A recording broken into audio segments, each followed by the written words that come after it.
ओम श्री साईनाथाय नमः। ओम साई राम। 3 वाड़े।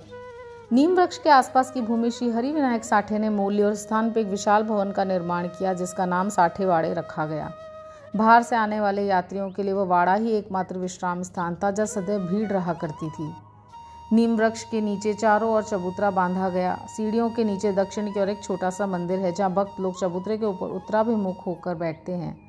ऐसा विश्वास किया जाता है कि जो भक्त गुरुवार तथा शुक्रवार की संध्या को वहाँ धूप और अगरबत्ती आदि सुगंधित पदार्थ जलाते हैं, वे ईश कृपा से सदैव सुखी होंगे।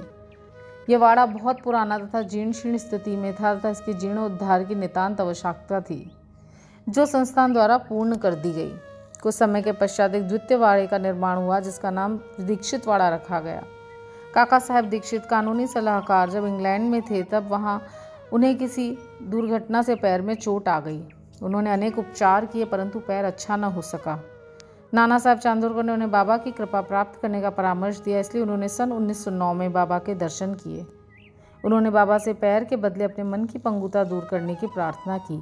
बाबा के दर्शनों से उन्हें इतना सुख प्राप्त हुआ कि उन्हें स्थायी रूप से शिरडी में रहना स्वीकार कर लिया, और इसी कारण उन्होंने अपने तथा भक्तों के हेतु एक वाड़े का निर्माण कराया। इस भवन का शिलान्यास सन 9 दिसंबर 1910 को किया गया। उसी दिन अन्य 2 विशेष घटनाएं घटित हुई।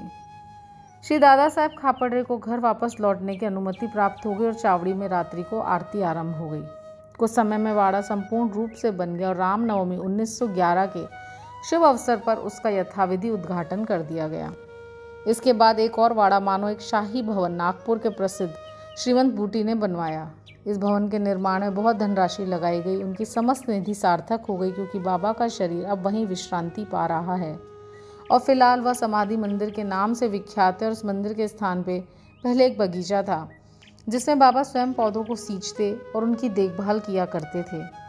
जहाँ पहले एक छोटी सी कुटी भी नहीं थी, वहाँ 3-3 वाड़ों का निर्माण हो गया। इन सब में साठे वाड़ा पूर्व काल में बहुत ही उपयोगी था। ओम साई राम।